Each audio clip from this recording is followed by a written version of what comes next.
IMSPARK podcast, Pacific Leadership Defining Global Climate Action.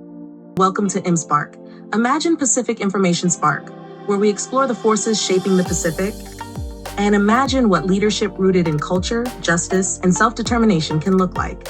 Today's episode is titled, Imagine Pacific Voices Setting the Agenda, Not Following It. Imagined Endstate.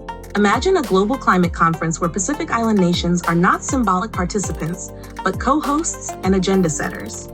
A COP where island knowledge, lived climate experience, and justice-based frameworks sit at the center of global decision-making. A world where climate commitments are equitable, transformative, and accountable to the communities bearing the greatest impact. Source.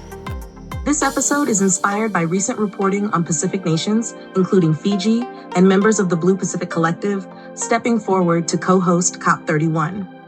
For decades, climate negotiations were dominated by developed powers, often prioritizing economic growth models over lived consequences. This moment signals a shift. What's the big deal? For the Pacific, climate change is not theoretical. It is existential.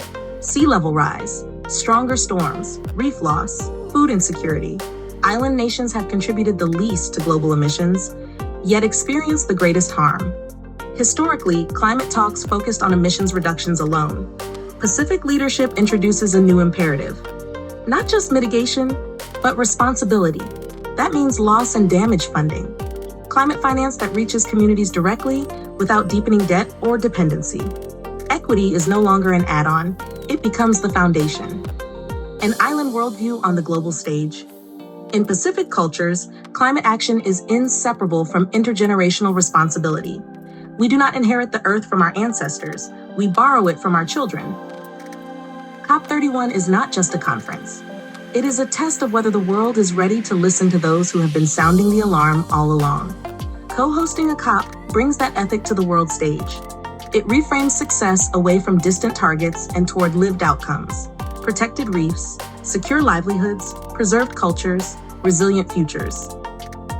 If climate governance remains dominated by the same powers that fueled pollution and extraction, then island lives, languages, and territories remain expendable.